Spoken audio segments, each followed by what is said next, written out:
It's Tuesday. You know what time it is. Frontrunner Podcast Collective is back on the air. I am your humble host, Vince. We have a absolutely jam-packed podcast for you today. And it was all set last night. We were ready. And then Shams dropped the Scud missile on us today. And you know that's where we're going to start, right? We are going to start in the Mile High city of Denver, Colorado. Because if you haven't heard, there was a red wedding coup in Denver, nukes their title timeline before the playoffs. The Nuggets basically committed front office homicide right before the playoffs. We've been calling it for a year. A quick recap of all the things that we have discussed on this pod, and unfortunately for a lot of you people who are new, we have a little situation with Podbean. We're on Buzzsprout now, and this is where you're getting the pods at. So if you have come with us, if you my day ones, thank you. For the new people who are joining us, we have been talking about the Denver Nuggets for a year. So Malone has been pro-vet this whole time. He has been the players that Booth has gotten. He didn't want to play them whatsoever. He really made a concerted effort not to put these guys in positions to be helpful now. And it's been an ongoing struggle for a year and a half, or actually 2 years. It started with Bruce Brown Jr. after they won the title in 2023. Then you remember after the offseason, they lost Kentavious Caldwell-Pope. He went to Orlando. Now, he didn't shoot it very well in Orlando this year, but he was part of that championship DNA. And now we are here. Michael Malone, according to ESPN's Shams Charania, Michael Malone, Calvin Booth, all gone. We cleaned house in Denver. So the red wedding analogy is prolific. Jokic, who is a basketball monk, doesn't even want this politics. I can only imagine what Jokic is going through right now. He's going to be like, so I have to answer questions about this.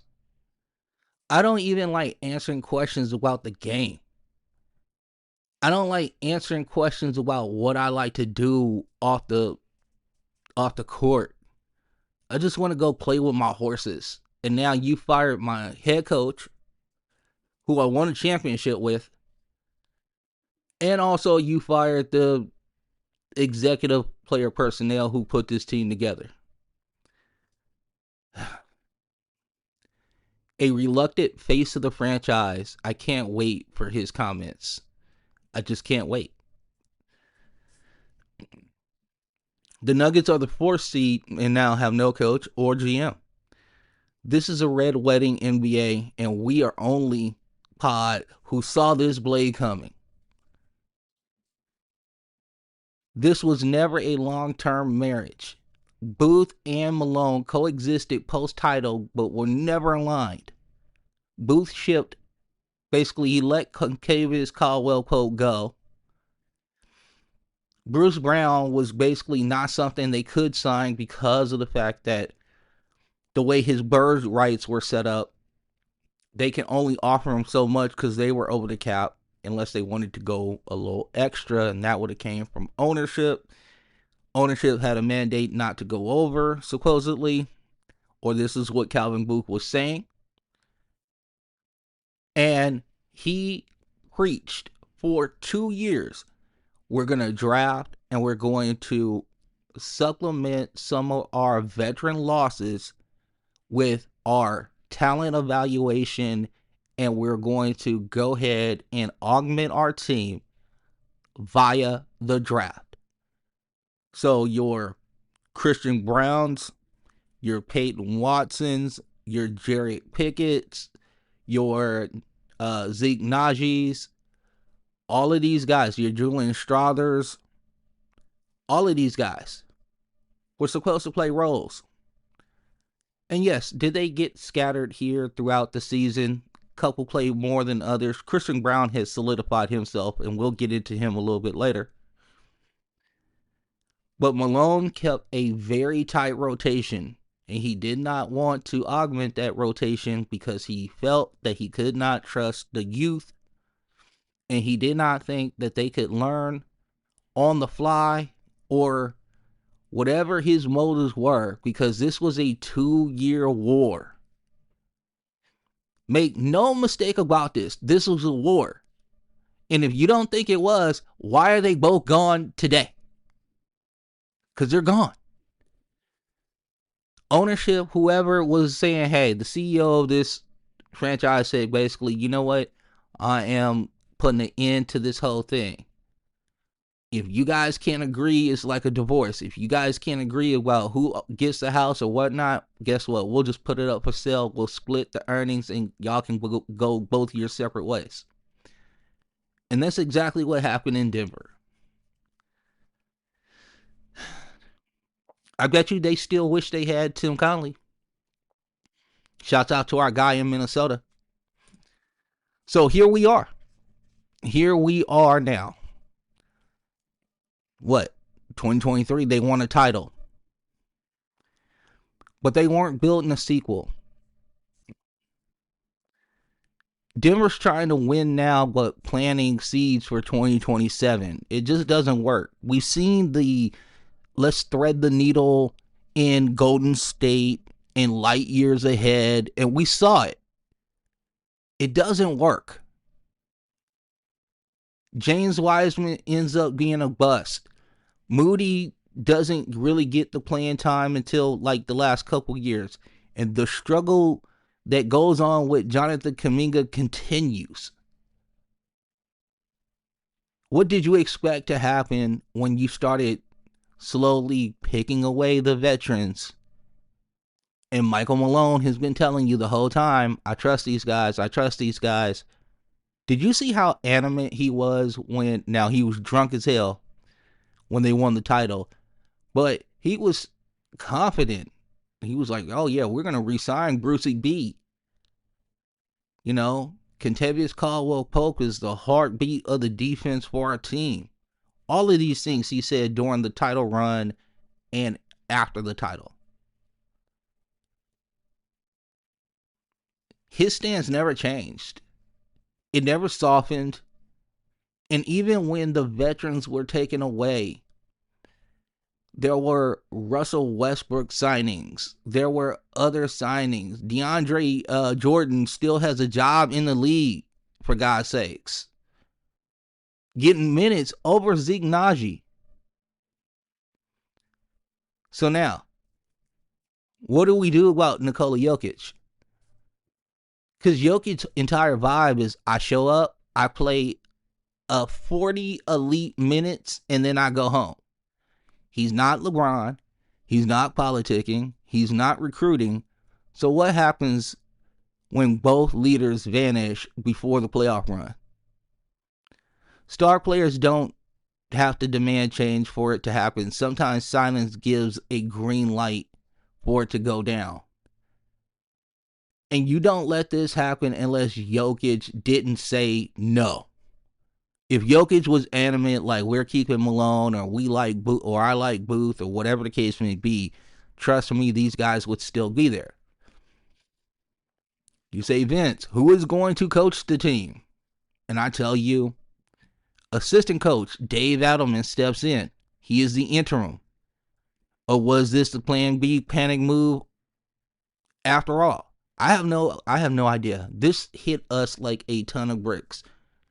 We're reacting to this in real time, just like you guys, and there's so much to get to, but I do want to give some of the context that we have been following for literally over 2 years now.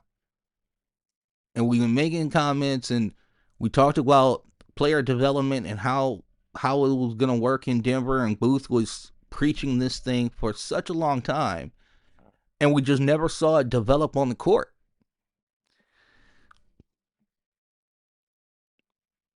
So here's the thing: Denver's defense has been god awful of late, and now what do? What kind of changes? What kind of implementations can you make on the fly this close to the playoffs? I said it before. I said it for Memphis, and I'll say it right now for the Denver Nuggets.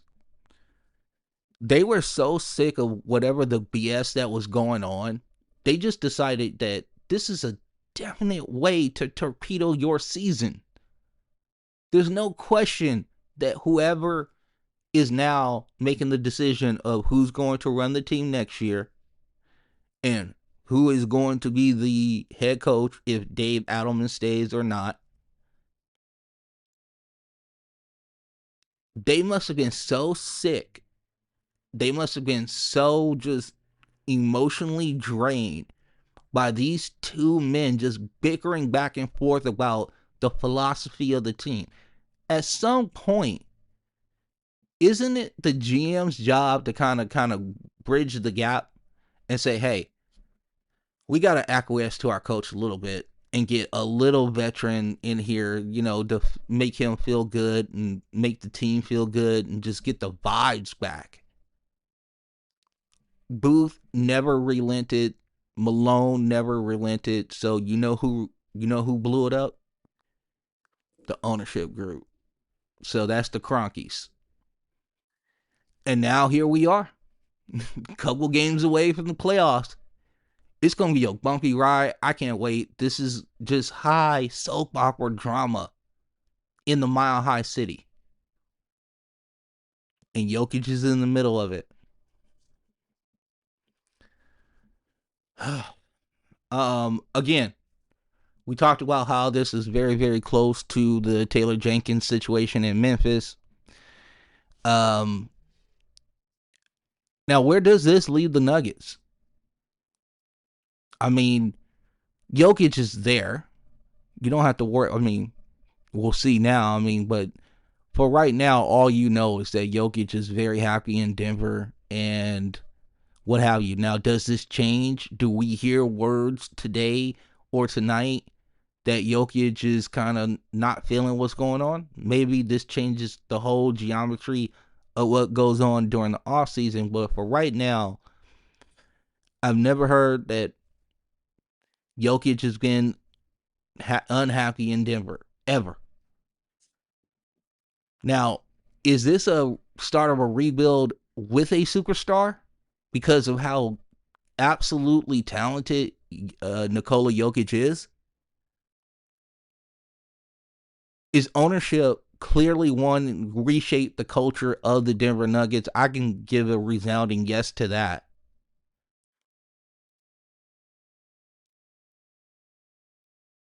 I think Adelman will get kind of like a on the job interview and see how the team responds to him and see how maybe subtle augmentations and subtle philosophy shifts, see if that makes any kind of change towards their playoff future this year. But again, we said it when Memphis did this. They pulled the plug on the season because this is what these guys are going to have to deal with for like the next, till the end of the season. They're not going to be preparing the way they normally would because you can't. Because everything has just been thrown out the window. Now, I will say this. Championship windows don't close quietly sometimes. They explode from the inside. Keep in mind, this was ongoing discussion on this podcast for more than 2 years. So it wasn't like the writing was on the wall. We're not super surprised. We're surprised by the timing. But again, I can't wait till you hear from the beat writers that are around the Nuggets when they open up the notebooks and we find out that the disharmony with this team has been going on for several months. I can't wait for that to happen because you know it is. Somebody's going to speak off the, or somebody's going to speak anonymously from the team. There might be something from the Booth camp. They might be, there's going to be something from the Michael Malone camp. Because Michael Malone is about that smoke. So if he hears anything that is any way where he feels his shade, he will be responding in kind. I'm sad for the Nuggets. I'm sad for Jokic. He's putting up another phenomenal year, even though we got a couple of things we want to talk about, awards and stuff like that later, but he's the best player on the planet, and to see everything just fall apart around him, just like in Pompeii and the volcano just erupting and just destroying everything in sight. This is exactly what has happened around Jokic. So now Jokic is the only grown up in the building. No shade to Jamal Murray, but dog, you gotta come to work every day. Sometimes you don't. I know you got a knee injury now. I'm talking about sometimes you play yourself into shape, all this stuff.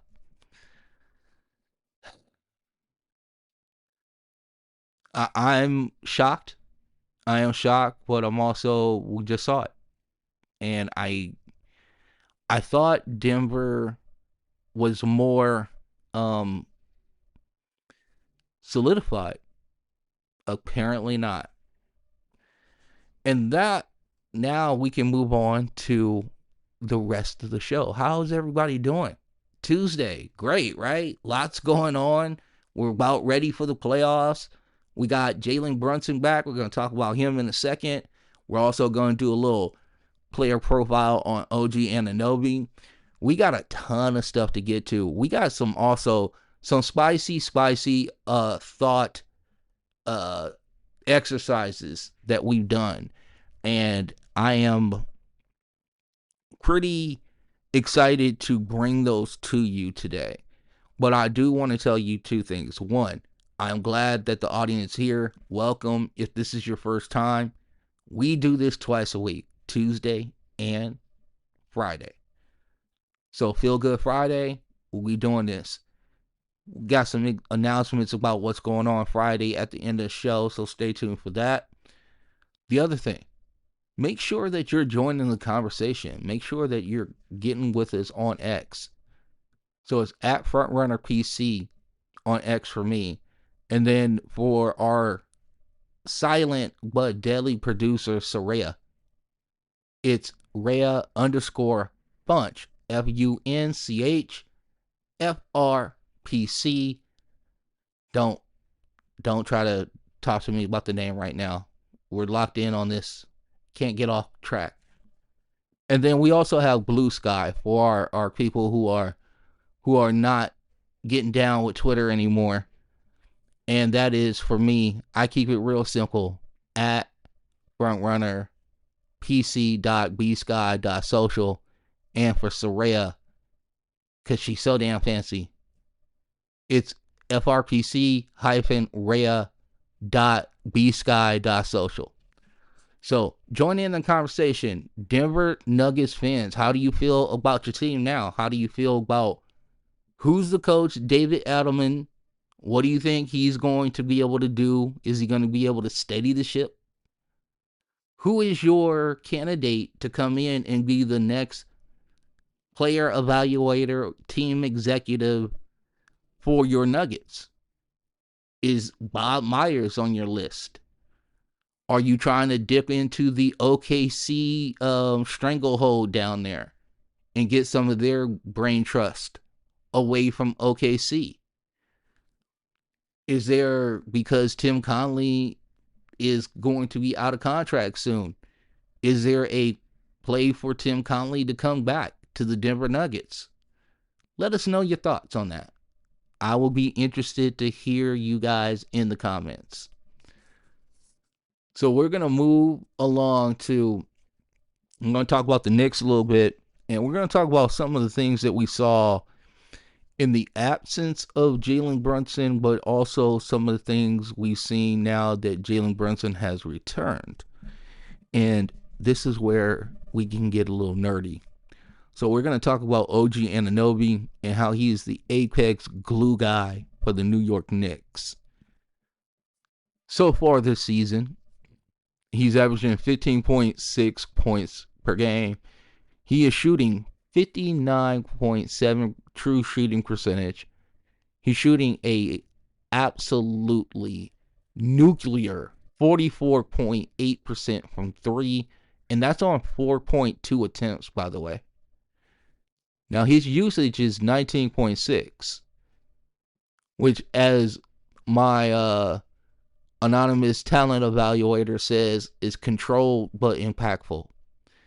His box plus minus is just a little bit above zero. It is at positive 0.9, modest overall, but context is key. Why this matters more than the stats suggest. Brunson missed 15 games and OG Anunoby averaged 24.9 points per game on elite efficiency.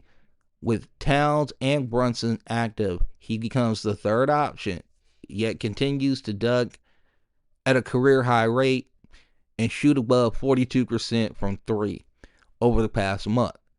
Defensively, he's your best option to go against Jason Tatum and the Giannis's of the world and the Pascal Siakams and things of that nature. He's a big, broad body guy. He moves his feet very well. And we've been asking about where has Mikal Bridges' defense gone this year anyway. So OG has been quiet in the sense of his talking, but as far as his game is concerned, it has spoke volumes and has been loud all season. He's been a real constant on that team, and he deserves praise, and I'm glad that we're giving it to him. Now, somebody we talked to in the league said this: OG isn't the star, but he's a piece you need to win in the playoffs. His gravity, free scoring, and his defensive value scale with usage, meaning he doesn't need 25 shots to change a game. Think peak Sean Marion with a jumper. It's a good comp. I like it. And actually, OG kind of reminds me of a developing Pascal Siakam, like a little bit shorter, has a little more juice as far as on the wing defense than Pascal Siakam, but he does just a little bit of everything. He passes the ball well. He makes good decisions. They're timely. He shoots the ball very well. He plays with physicality and force. He can get into the paint. He can rebound. He can also be like a weak side help defender, if it calls upon it. So he's so well-rounded. I just love his game. And again, got a couple other things that he's doing well. He's actually providing just premium spacing for Towns when he does want to go in for those clumsy drives. And also, that Hart, Jalen Brunson, and our guy, Miles McBride, Deuce, want to get into the paint and get some paint touches. OG floats between roles of scorer without Brunson and killer corner shooter with him. Towns, who is a stretch big, but he can get out the paint. He can then punish the little guy mismatches that they end up going ahead and doing the switches on. And then you just have this guy that's a ticking time bomb standing in the short corner for the three ball. And if he's going to shoot it at 45%, basically, that is just a lethal combination. It's like, so we can watch Karl Anthony Towns clumsily get himself into the lane on a 6'4" guard or something, or we can try to blitz him and he just kicks it right out to the corner and OG knocks it down almost at a 50% clip. Not bad if you can get it.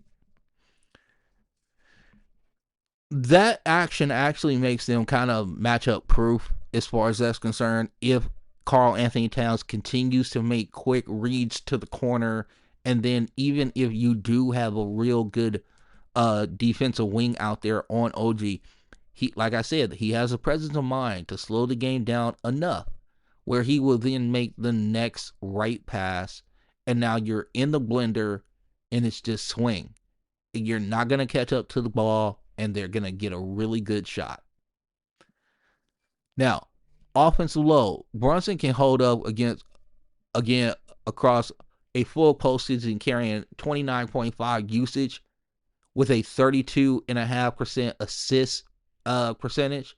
But we talked about this when Brunson went out. We talked about diversifying the offense. We thought it was going to come from Mikal Bridges, actually. We thought that he would step up his game. He did.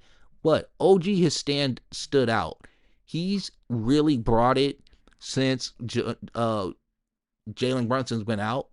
And I think that what he's able to provide for that team is just another layer where some teams have to think about that. And if they continue to use this, they continue to cultivate it, albeit we only got like 4 games. It's not like we're talking about this long period of time where this overriding trust has been built. But if you're seeing the drastic cavernous difference between you, which are the Knicks, and I know my Knicks fans out there are going to puff out their chest on this, but if you're a Knicks fan, be honest. That team right now is way different than Boston and Cleveland. Unless you get a different look, unless you get something that they've not seen before, unless something clicks in for this team that kind of opens up the offense and allows this team to really hum and get it going. I think a little more usage of OG Anunoby, I'm not saying something like 26% usage rate. I'm talking about low 20s, 22, somewhere in there. Just to allow Brunson a little respite. Also to help Karl Anthony Towns, because you're going to need him on both ends, even though he sure doesn't like that defensive end as much. But a credit to him, he does rebound his ass off, and that's all we can ask for. Their pace is still bottom 5 in tempo. Late clock possessions have to be elite, and they got the right guy to do it. Jalen Brunson is that guy. So, what do my Knicks fans have to look forward to when we get to the playoffs? Here's the deal. I'll let you know. Are the Knicks the Celtics? Not yet. But their defensive versatility, a link wing rotation, offensive diversity, if this OG Anunoby thing is real, they might be closer than people realize. They have multiple two-way players who can toggle roles depending on the opponent and the lineup. Their playoff ceiling comes down to one thing. Can they find optimal balance between Brunson's heliocentrism and Towns' scoring versatility without dulling OG's and Bridges' edge that they've gained without Brunson in the lineup? Will Coach Tibbs allow this new wrinkle to continue to develop and flourish to create a little more doubt in maybe the defensive coach who he's going to have to deal with for like 5, 6, 7 game series? We will find out, Knicks fans. We will find out. But let me know. Let me know what you guys think. All right, we need to get to our Around the Arc segment. Everybody loves this segment. Everybody talked about it. They wanted it back, and we have brought it back. But we told you we were going to bring it back to you differently. We are doing Eastern Conference today. Keep in mind, Eastern Conference will always be Tuesday, and then Western Conference will always be Friday. It will be a feel-good Friday. You know how we do it. So, as we get into this, we're going to talk about the Boston Celtics. I understand the Cleveland Cavaliers have the best record in the East. We're gonna talk about you in a second. Hold on. But we pay respects to the champ. You know, they are the champ. We pay respects to them, and we got some things that we need to talk about with the champs. Boston isn't just dominating. They're dismembering teams with grown man possessions. Positive 9.6 net rating. 32-7 on the road. They don't beat you with flash. They just break you with the systems. Jalen Brunson dropped 31 on Phoenix. Tatum added 23-8. But here's the rub.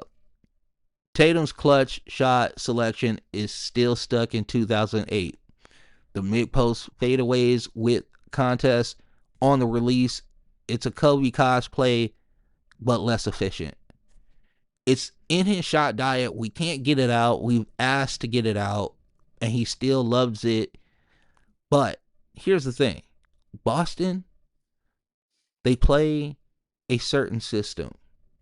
And in this certain system that they play, they feel that math wins in basketball.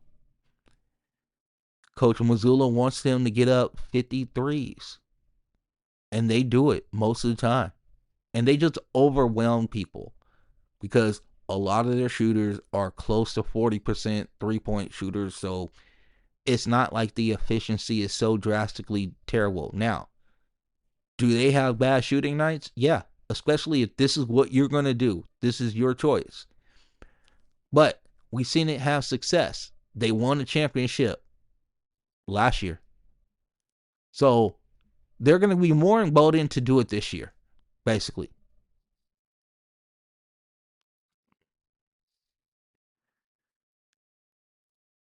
Jalen Brunson in the third quarter scoring run from Phoenix game. 3 straight buckets, the crowd rising, announcer pitch climbing. You know what I'm saying? Like, he's been doing big things. The other thing is that Tatum was he was giving people the blues. So they beat a dead team walking in Phoenix. It wasn't that impressive, but it was good to see the two Jays look good as we get closer to the playoffs. We're just sharpening up the tool set. You know what I'm saying? We got a long playoff run ahead of us. You know, we don't want to peak too early in Boston. Everybody is getting ready for this championship run. Hashtag different here. All right. Now let's get to who's actually running the East. And that is the Cleveland Cavaliers. Now, Evan Mobley has been a favorite of this show since he was at USC. We loved his draft tape. We enjoyed doing his draft analysis. And against Sacramento, he dropped 16, 9, and 4 blocks. But forget those numbers. He erased airspace. He changed tempo. He took the paint off the table for the Sacramento Kings. They couldn't get in. No, there was no room in the end for them. Cleveland now owns the best defense in the league, but Garland going 4-13 versus Sac, felt the offense tighten. But it looks like they're driving a Tesla in chill mode. You know what I'm saying? We getting real close to the playoffs. Everybody trying to make sure they staying healthy. No tweaks, that sort of thing. Mitchell wasn't even turbo boosting in this game. It was just, like I said, just chill mode. Now, this is what Soraya had to say about Mobley. He says, Mobley sets the floor, Mitchell sets the ceiling, and Cleveland's future depends on how often both of them get to the roof. Oh, that's a play on the Michael Jordan thing. Soraya, that's awesome. So Cleveland is in good shape. Even though they've been 6-6 in their last 12, I'm still just going like, hey, what are they going after, really? The Knicks, we just talked about them a little bit. I do want to give love to Karl Anthony Towns. 19 points, 13 rebounds. 32 points for OG Anunoby, +9 in the plus or minus. 0 turnovers.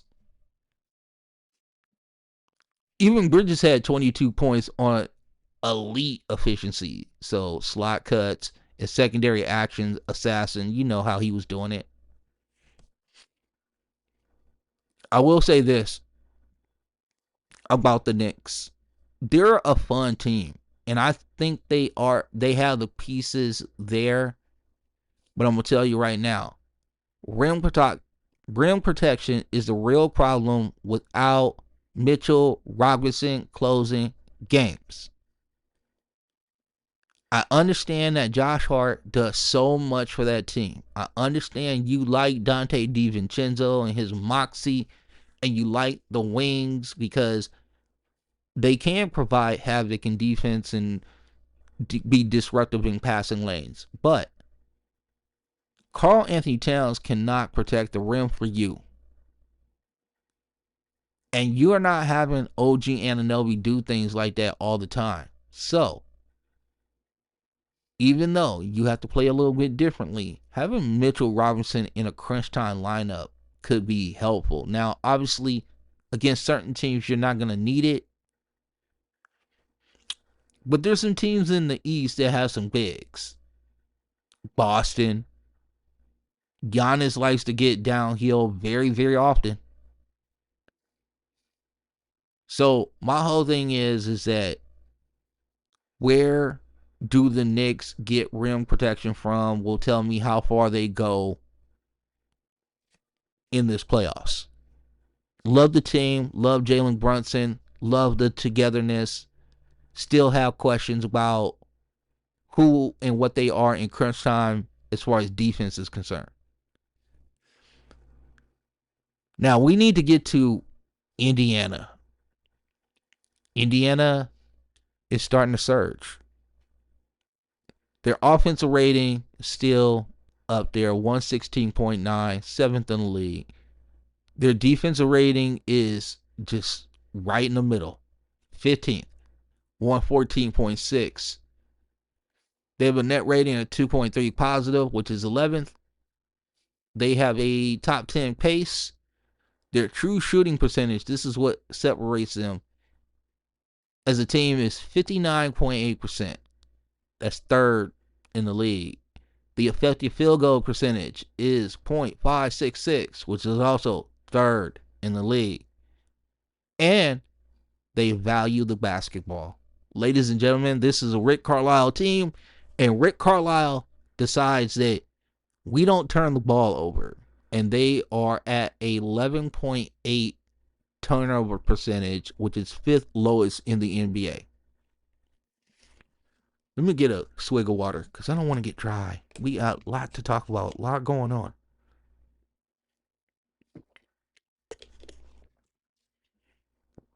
All right, back. So the system for Indiana with Halliburton and how they run off screens and how quickly they run off screens.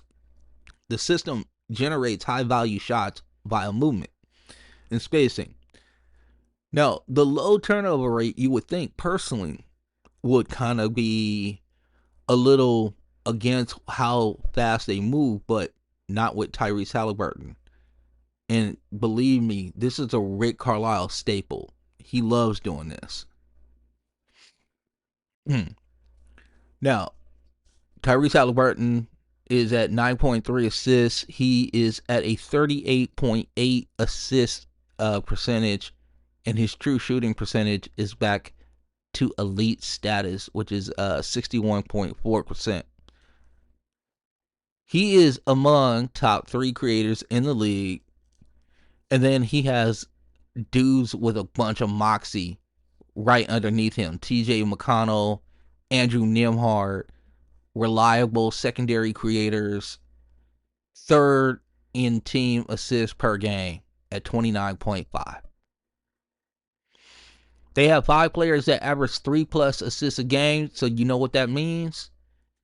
They spread out pressure and they share the sugar. You know what I'm saying? You know I love teams that share the sugar. Now, Siakam's integration to the team has been seamless. He's averaging just a tad over 20 points a game, 20.3. He has a 600 true shooting percentage, low usage finisher in Carlisle's motion sets, high synergy with Halliburton in DHOs and transition. They seem to find each other. It's great. And Siakam is the perfect number 2 for a guard-led system. He unlocks their versatility. Now, a wild card is Jarris Walker. Now, I don't know if he'll get playing time in the playoffs, but our guy is 40.4% from 3. He also has a 10.6 total rebound percentage, 1.9 steal percentage, and a 1.9 block percentage. For somebody who's 6'9", 240 pounds, not bad. We really hope that next year is the year that our guy gets some run. What stands out negatively about the Pacers this year so far, it's the defense. It's the league average. They're too reliant on base coverages. They're 25th in opponents' 2-point percentage. They're 55.6%. Weak rim deterrence, despite Turner. I think Turner has taken a step back. I think we talked about it a couple weeks ago on the pod. He's just not as bouncy as he was like the last couple years. Maybe he's dealing with something. Maybe one of our Boom Baby fam, our Pacers out there, our fans out there who watch the Pacers on a daily basis can let us know if our guy is dealing with something that I'm not aware of. Now, their 20th in defensive rebounding percentage consistently gives us second chance points. Now, this is a problem because Miles Turner has never been like the huge rebounder. Now, Siakam has kind of helped with that, and the guards are helpful when it comes to that as well. But they're going to need better output, especially in the playoffs. They're going to need to do something. Now, where is the little issue with them? Couple things.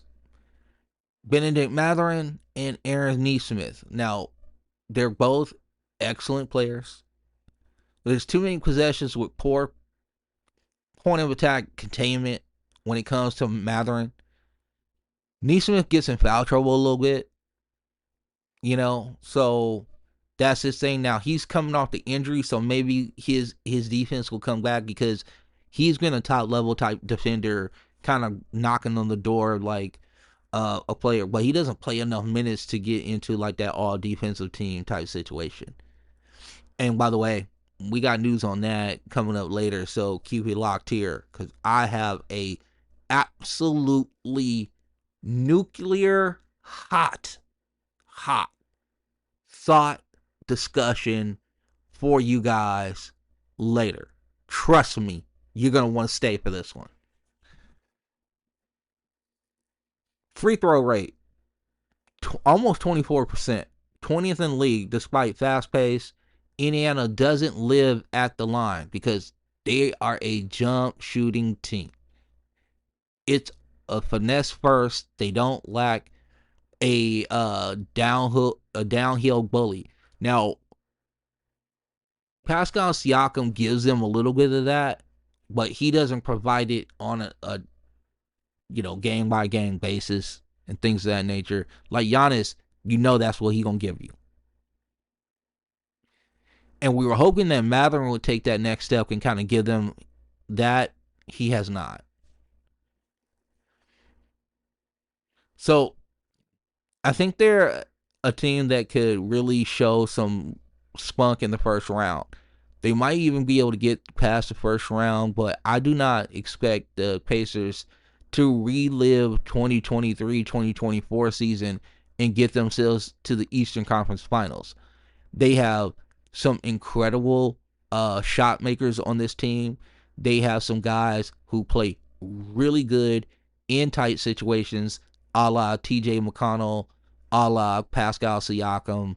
But I just think the top tier of the East, especially when you get into that second round, if you're playing Cleveland, good luck.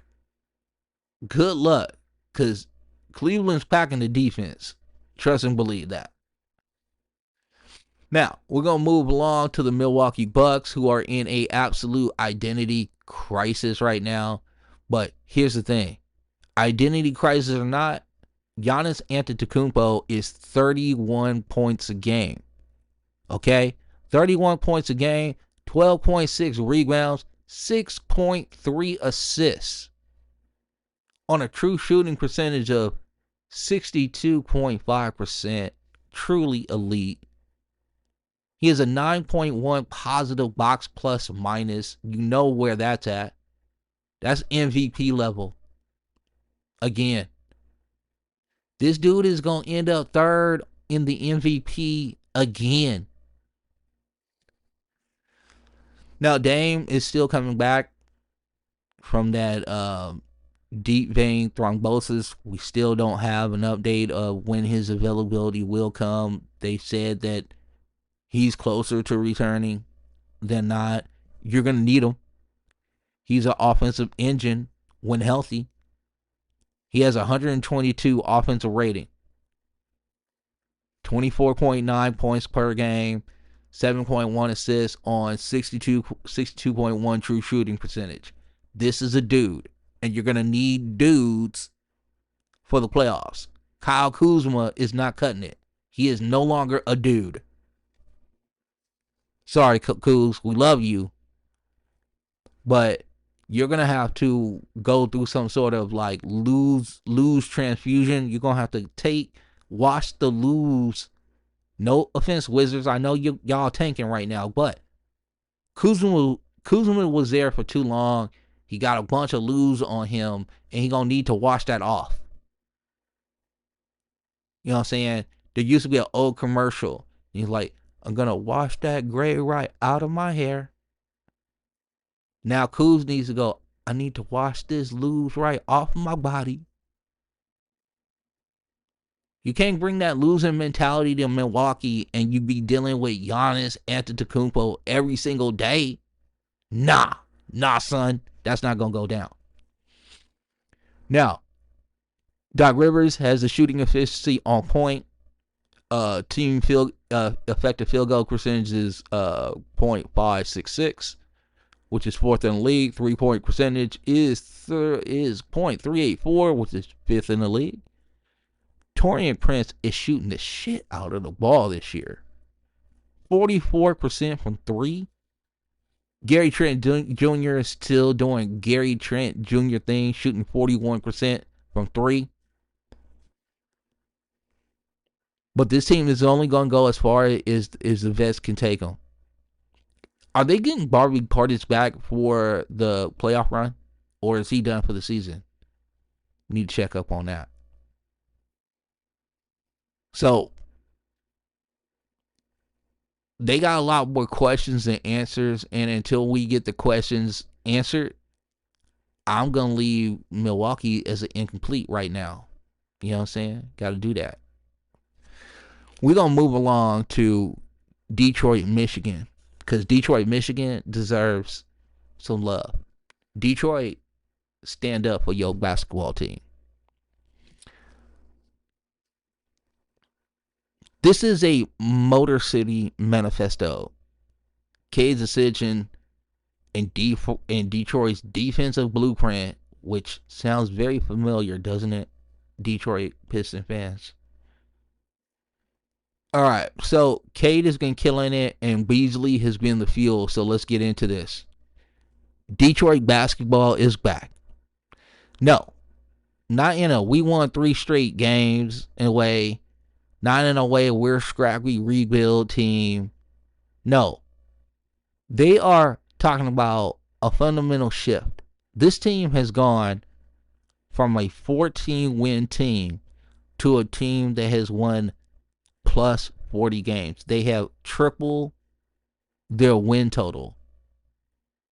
JB Bickerstaff deserves a whole hell of a lot of credit. Trajan Langdon deserves a whole bunch of credit as well. And we're going to talk about one of the guys that they picked up off the scrap heap who's doing damage for the Pistons. But let's give Cade Cunningham some love because he was an all-star this year. One, he doesn't yell. He doesn't throw no-look passes into the fifth row. But against the Kings, Cade dropped 35 points on elite efficiency and reminded everybody exactly who he is. A tempo controller, a possession sculptor, and Detroit's clear franchise cornerstone. And this wasn't a highlight reel night. It was a confirmation night. This is what it looks like when the team has its engine. And Cade was back. So Cade played just under 33 minutes. He dropped 35 points. He shot 13 of 21 from the field. He was only 1 of 4 from 3. No biggie, gotta get your legs back. He hit 8 of 11 from free throw line, and his true shooting percentage was 63.2%. That's elite efficiency, high usage guard who carried almost every half-court set.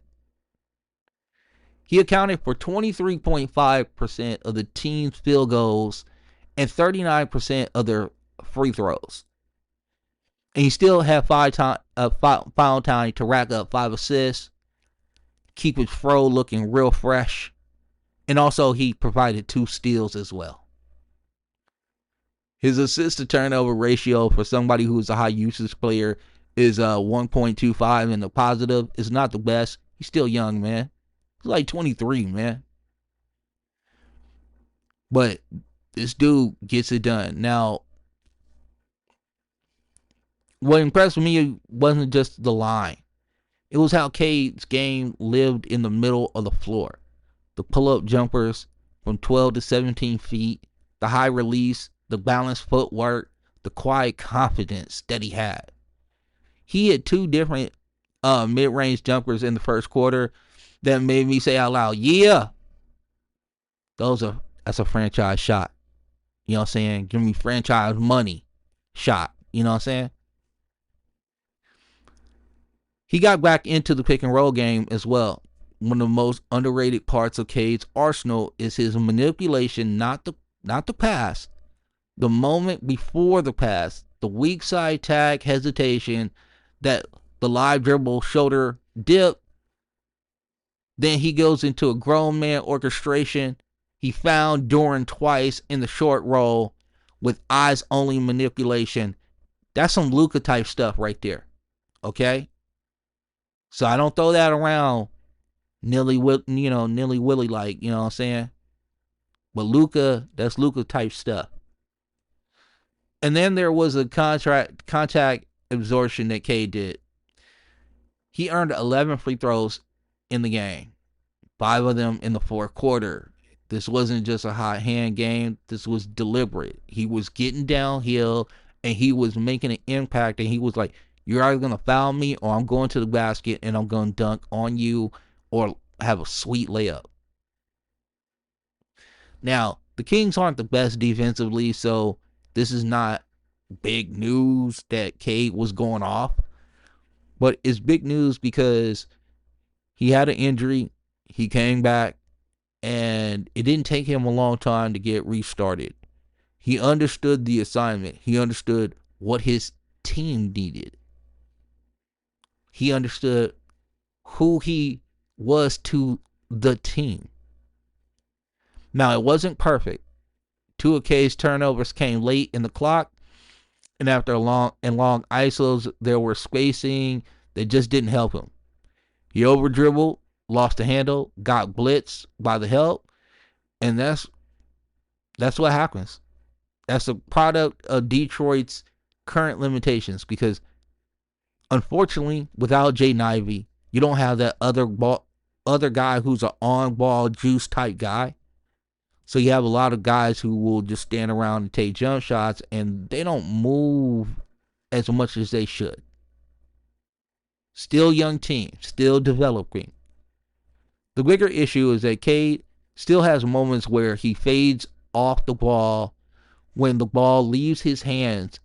He's got to become more of a mover, relocate, keep the gravity engaged instead of he sometimes drifts. And that's development and focus. But let's be clear. That's a critique within the context of elite growth. Because I expect a lot from Cade Cunningham. I did talk about there were shades of Luka, right?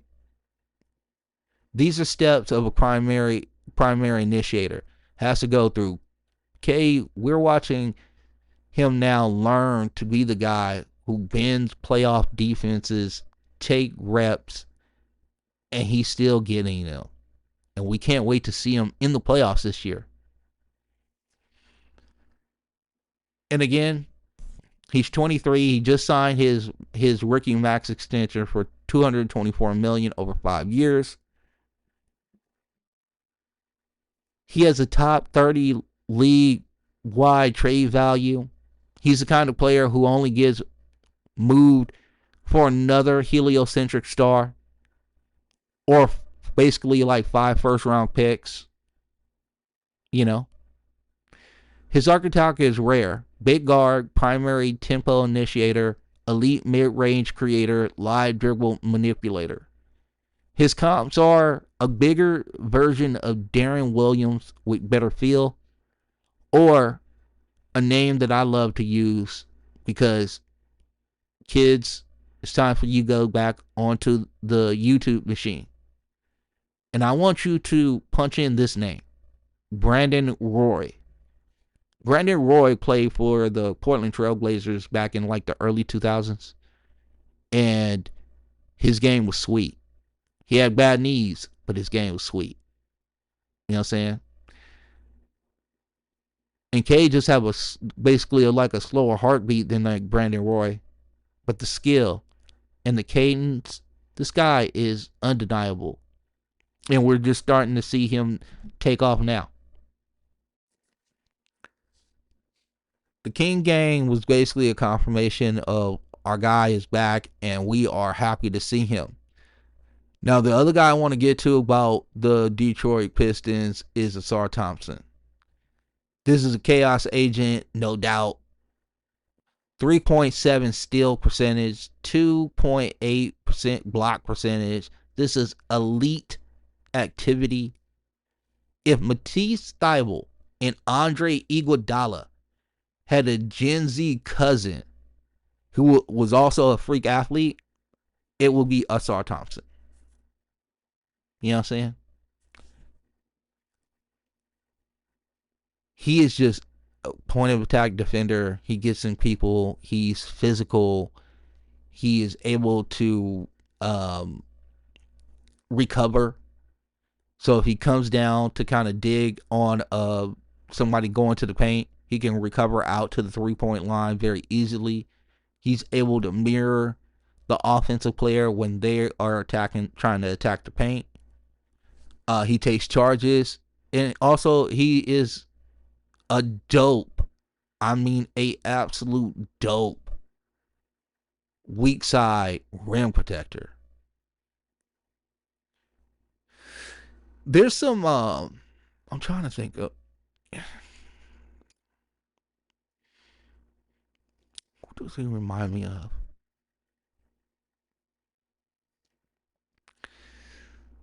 It's like a wiry Scottie Pippen, a little bit. Opponents' effective field goal percentage, 6th best. Defense isn't fluky. They don't play pretty. They just win games. Now, the other guy that we need to talk about with the Detroit Pistons is Malik Beasley. 41.6% from 3. But it's not the percentage. It's the high volume. It's the perfect complement to Cade, because Cade wants to get downhill.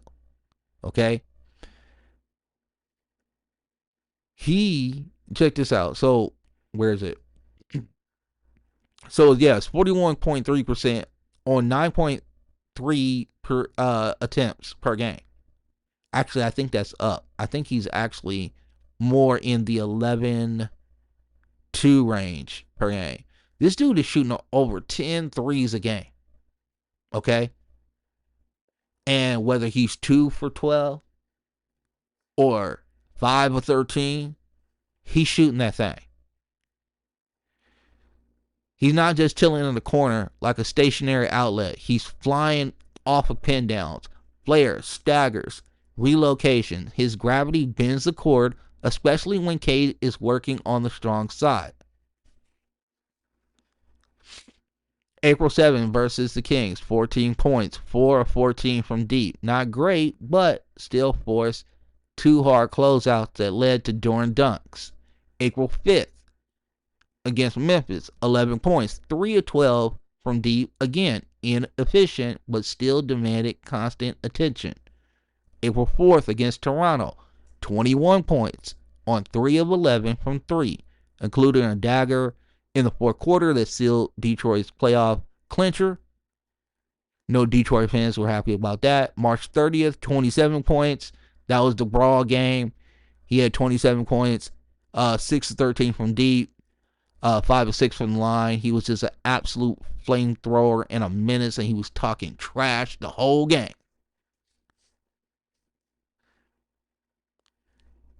Beasley's 3-point attempt rate is wild. It is 71.4%, meaning almost nearly 3/4 of his total shot diet is threes.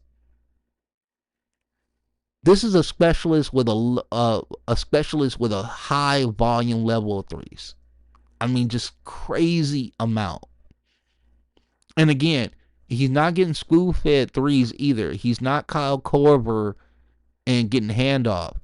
Beasley creates space with change of speed, tight footwork, and one-man motion release that doesn't need a perfect window. When he gets going, it's electric. Because he's going to do the shimmy, and he's going to shoot it from like 28 feet with no conscience, and he's going to make it. His effective field goal percentage sits at 57.6%. That's higher than a lot of all-star guards. Why? Because he made threes count. They count more than twos. His off-ball value to Cade is just crazy. When Cade's the initiator and Beasley is coming off pin downs and things of that nature, coming off screens, it is just creating havoc for the defense because they don't know what's going to happen. Do we continue to concentrate on Cade and stop his impactful paint touches, or do we give some of our brain space to what Malik Beasley is doing? Because here's the thing, Malik Beasley has no conscience. There is not a shot that he does not like, and he will take it. And that's for sure.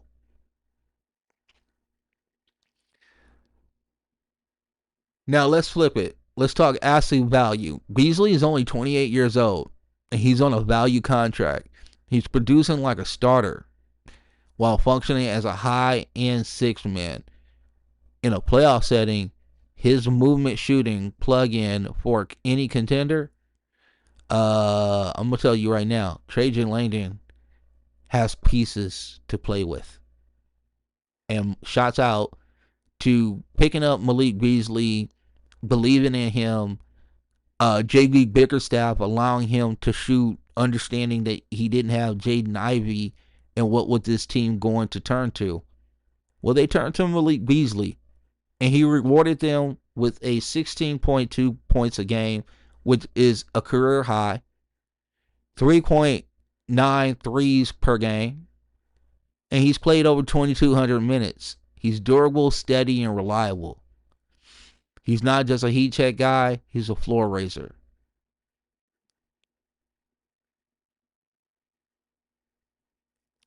So I'm going to tell you right now, I like all of what Detroit is doing. I like the physicality. I like they're not taking shit from people.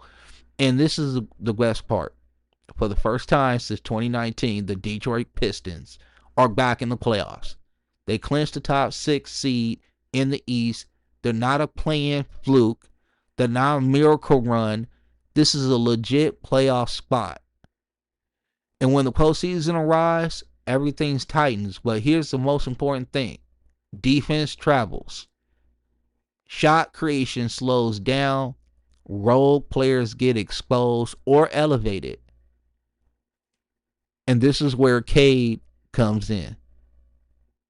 His half-court mastery as a conductor is going to be very, very important to what Detroit does. And I can't wait to see how this shows out in the playoffs. All right, we're going to move along to a couple other teams before we get up out here. We got still a lot to get to. Who is this other team? Orlando. So we're going to kind of do the back end of the East this way. Orlando is still hanging on to a playoff spot. They're in the play-in. You know the deal. Jalen Suggs was like, who knew that Jalen Suggs was this guy that just turned off all of the happy kingdom. Losing Jalen Suggs basically turned out all the magic that Orlando had.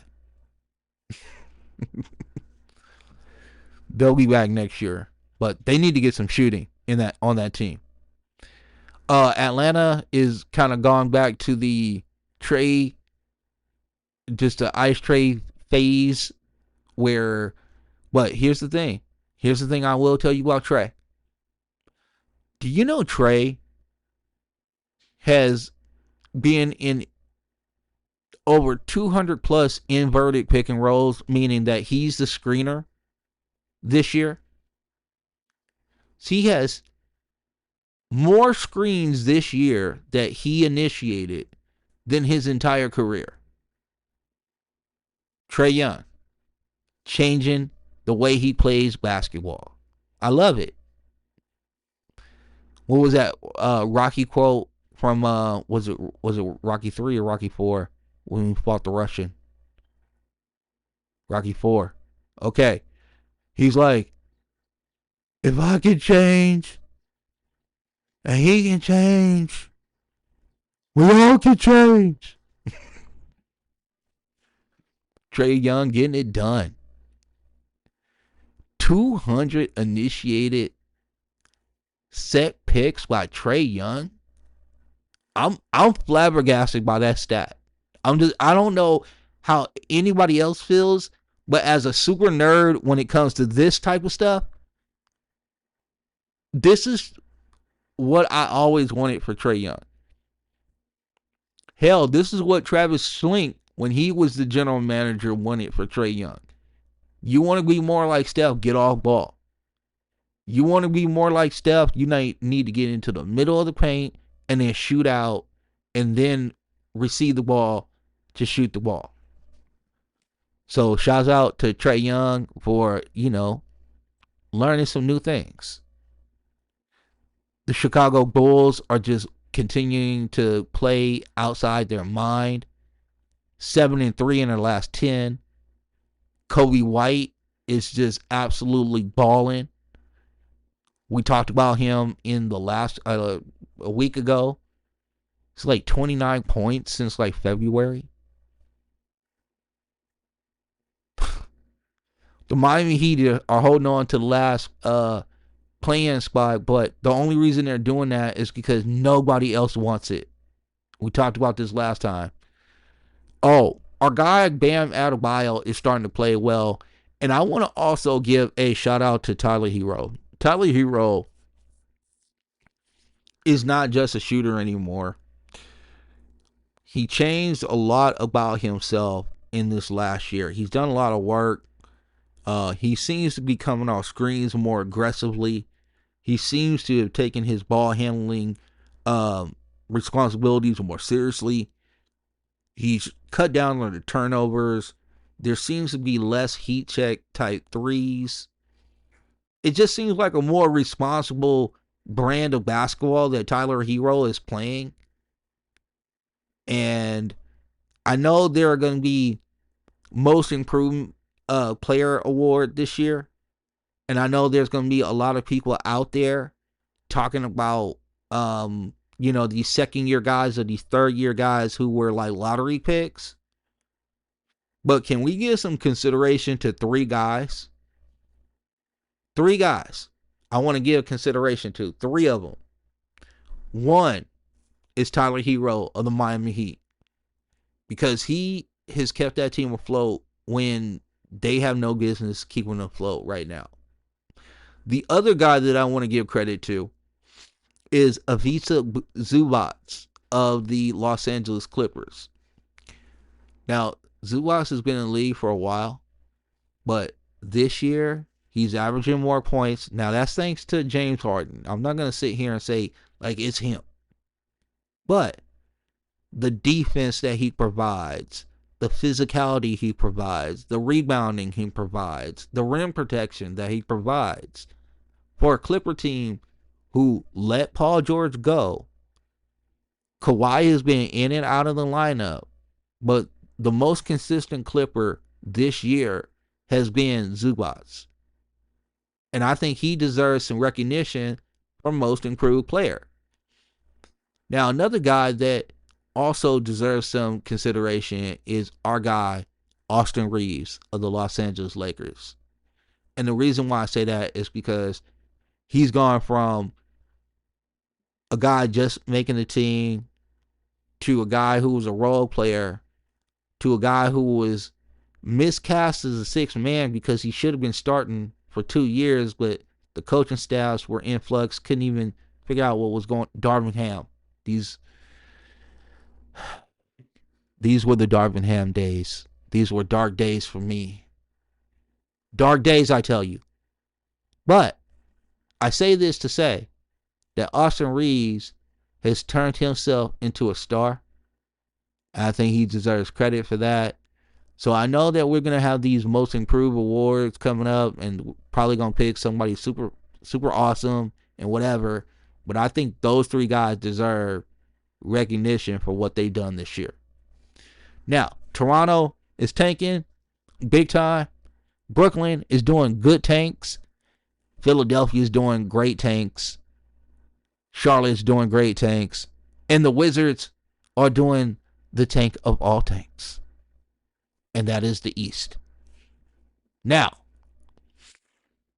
off the bounce, we got a couple things that we want to deep dive into real quick. These are like quick hitters, but these are like stats or things that you should kind of be looking forward to. And it's apropos that we bring this up. We talk to you a lot about how we watch game and we watch film and things of that nature, but I'm going to bring you some actions that happen in a game. So this is real tape that tells you. Cut game. Jokic has 6 cut assists, 3 of them to Christian Braun. Indy's defense got lost like they were trying to find parking in downtown Los Angeles, boy. They didn't know where Christian Braun was at all. And Jokic is out here just throwing dimes like, boom, boom, what's up? Boom, dime here, dime there. You get a dime. It was like Oprah's favorite thing. You get a dime, you get one. Hey, you want one up there? I'll give you one. It's cool. Now, perimeter D. This might be one of the reasons why Michael Malone got fired. Denver gave up 21 unguarded threes. Obi Toppin was out there looking like shooting a mixtape in an open gym. My man was just out there alone. Just all by his lonesome. Reading books. Catching up on, the goings on of the day. He was out there. And then in transition, Michael Porter Jr. misses. Indy sprints. Westbrook bricks. Indy leaks out. Bron slips. Halliburton dimes up Jarris Walker like he's prime Nash. Westbrook. That's the guy who helped Denver lose when Nikola Jokic had a 60-point triple-double. Russell Westbrook. Denver looks like they're in transition like the Fast and Furious franchise. No breaks and too many people going solo. Can Jamal Murray get back anytime soon? Jamal, come back to the Nuggets, please. All right. Man, oh man, oh man. This dude is so... I can't believe Denver fired their coach and their... Whew. And you see why. There's no cohesion with that team. Cohesion top, it starts at the top. And if you don't have it at the top, and the vision is not...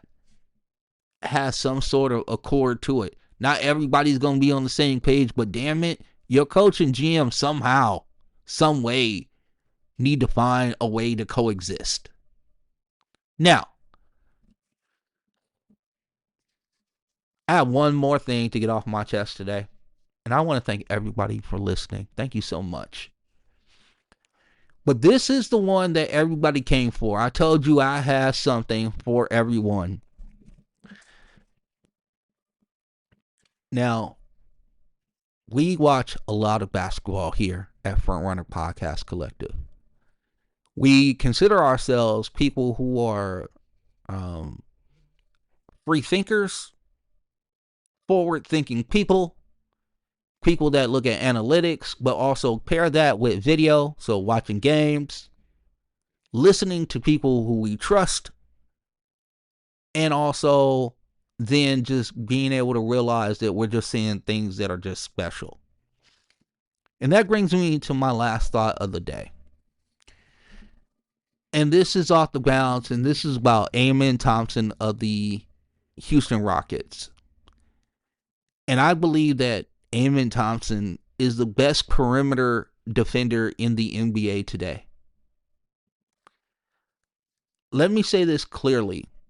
I don't care about your defensive player of the year narratives, rookie, sophomore qualifiers, or whether someone's been in the league long enough to get the respect. Amen Thompson right now is doing things on a basketball court that most all NBA defenders couldn't even dream of doing at this age in their careers. And if you watch what he did to Steph Curry after the heater that Steph Curry was on, by the way, 3 games and 130 something points or whatever, 125 points, he shut Steph down. He put him on shutdown notice and said, "Not today, player. It's not going down. I'm sorry. We had to turn that faucet off, guy. You were hemorrhaging points, and we needed to shut that down."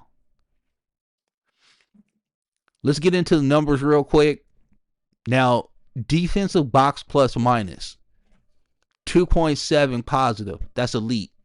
That's Andre Iguodala in the finals MVP territory. 3.6% block rate at the wing position. That's more than a ton of rim protectors. And if you want to combine the two, stocks per game, 4.7. That's the activity level you usually only get from centers playing free safety. And this is coming from somebody 6'7". Here's the craziest stat of them all. The Rockets allow 6.4 fewer points per 100 possession when Amen Thompson is on the court. That's what defensive anchors do. That's what prime Draymond did. That's what Ben Wallace did. Just to let you know. By the way, this dude is 21 years old. 21. And he just literally did basically a solar eclipse to Steph at the Chase Center the other night. Let's get into that game, shall we? Steph had been on a heater coming off 3 straight games where he scored 30 plus and was cooking with off-ball movement, hesitation threes. Enter Amen Thompson. He face guarded Curry baseline to baseline. He chased through every screen. He never died on contact. He forced Steph into bad shots and rushed decisions. He even beat him to spots on cuts.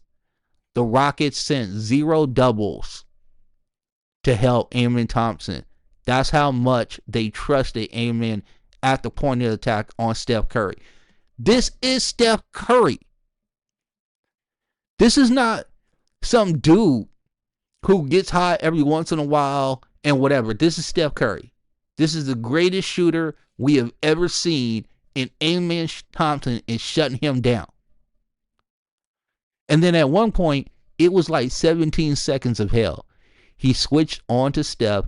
He cut the drive, recovered on the step back, and then forced a shot clock violation. That's elite defense. It's demoralizing. He shut that man down.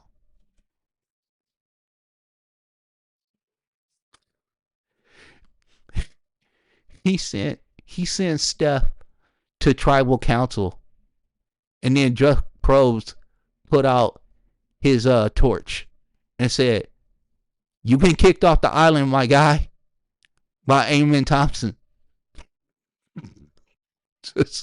So, you asked me why he is Defensive Player of the Year? Because that's where I'm going with this. Amen Thompson is the Defensive Player of the Year. I understand that everybody wants to talk about Draymond Green and how he is politicking for it. But what was you doing when Steph was just being absolutely blanketed, my guy? Right? Somewhere between Amen Thompson locking up Steph and Draymond drinking blood on the floor, hardwood, like it was WrestleMania, I realized that this wasn't a regular season game anymore. It was NBA Survivor Western Conference style. Let's get to it. Because there was so much on the line in this game. You know what was on the line? Have you seen the traffic jam that is 4 through 8 in the West?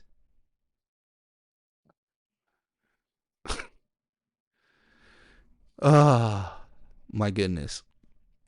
So, again, we talked about Curry scoring 125 points over 3 games and Amen shutting him down, right? Check this out.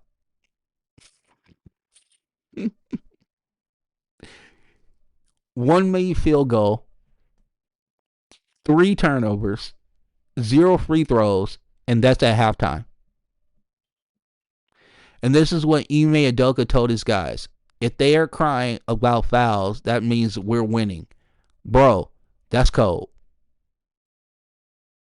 That's giving like Real Housewives of the Western Conference energies. Somebody's going to have a drink thrown in their face soon. I'm just saying.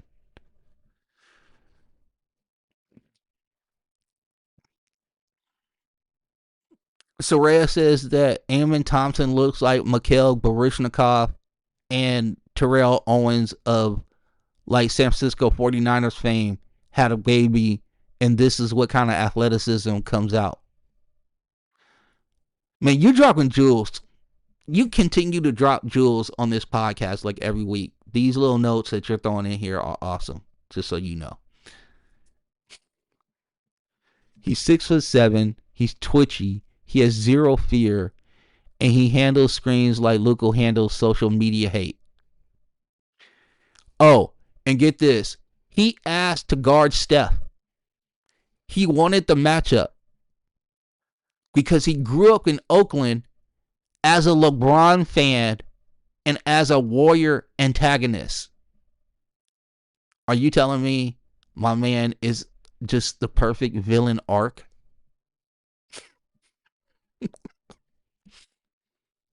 Okay, so these are the actual numbers. Curry versus Amen again in the game. He went 0 for 3. So he only took 3 field goals against Amen Thompson, and like Amen guarded him a lot. Amen had 3 deflections, 2 steals, and 1 block off of Curry. He had 0 fouls, and this is all in 26 minutes.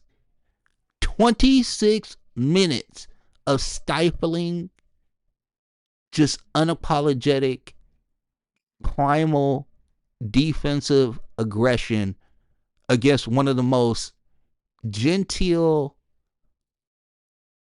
white collar looking dudes in the whole wide world, which is Steph Curry.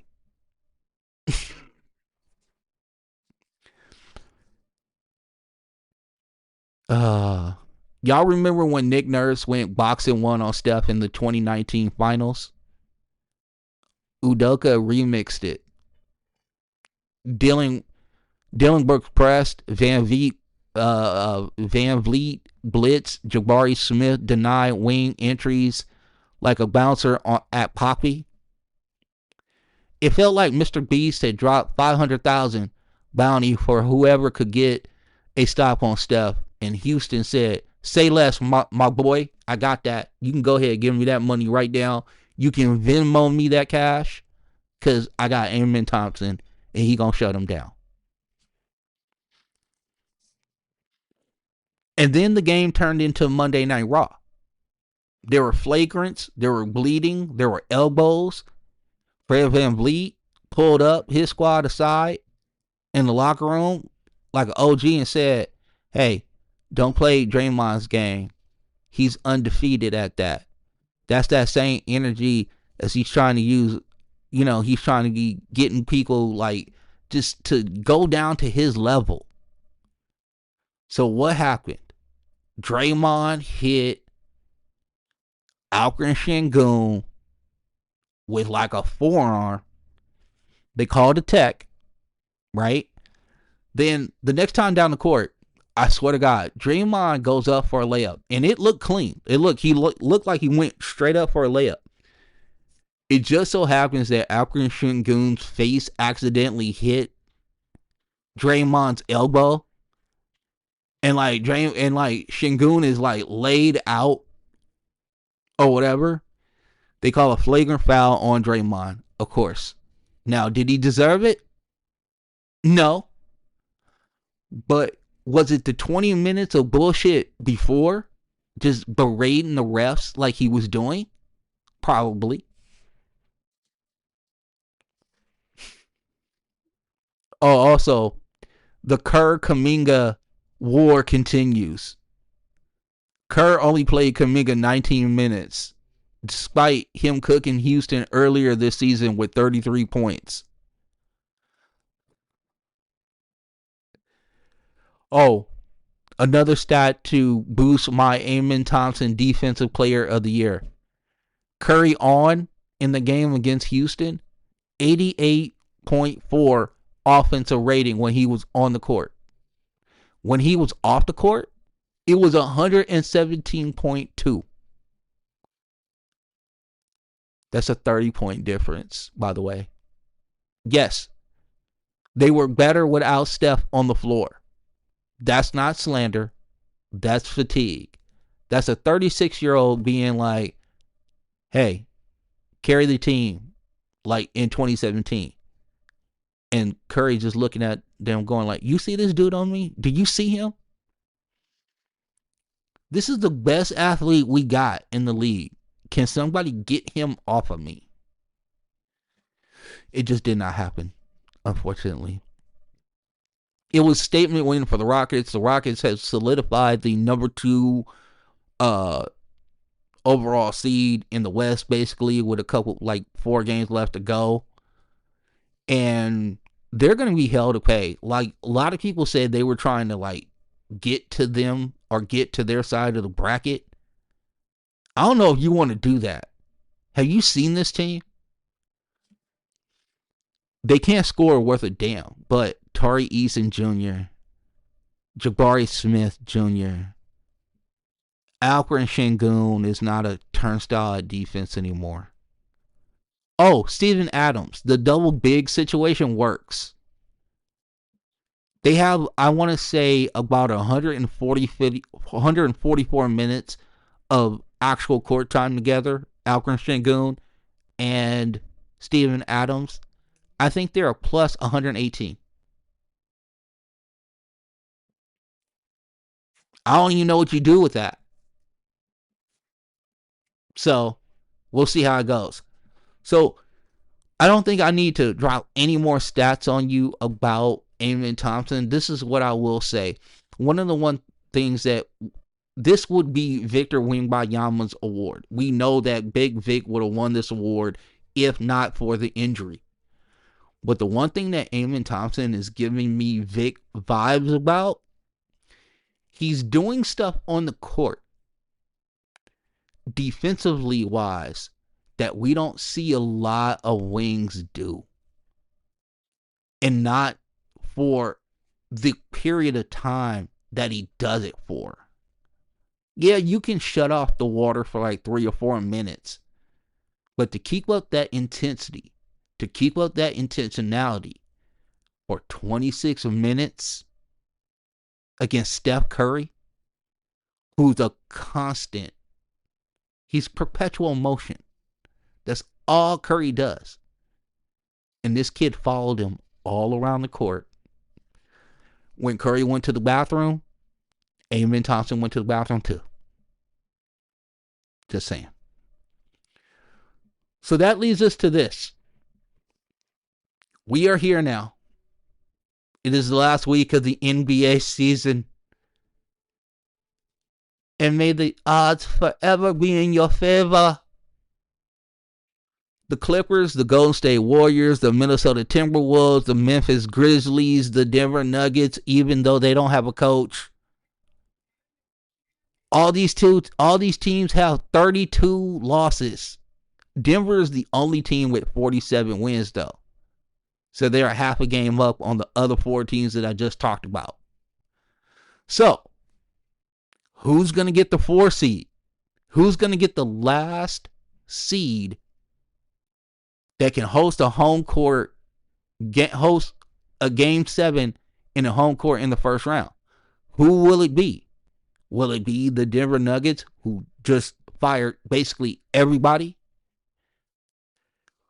Will it be the Memphis Grizzlies, who fired everybody like a week and a half ago?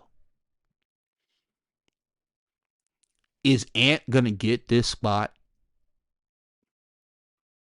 Are the Golden State Warriors' strength in numbers really coming back for 2020, circa 2025? Or are we going to fall for the trap again? Is Kawhi the scary boogeyman? This Kawhi, who beat Cleveland, who put the fear of God into OKC, are we going to take the Clippers at the 4 seed? Now, I will say this. I think the Clippers have been excellent this year. I think they far outkicked their coverage. But give me the Minnesota Timberwolves. Give me Ant. Give me the star. I think they'll go ahead and wrap up that 4 seed. And let me tell you something. That second round series between Ant and SGA, sign my ass up for that. Okay? Sign me up. We want that. We want that for real. So, we got 1 week left. 5 teams tied. No margin for egos, rotations, or nostalgia. Only dubs here.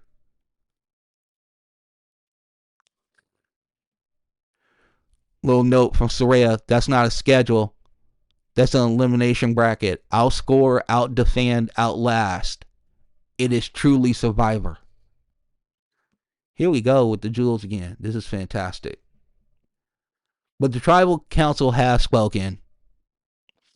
And so with that being said, we can get up on out of here. I want to thank everybody for joining the podcast today.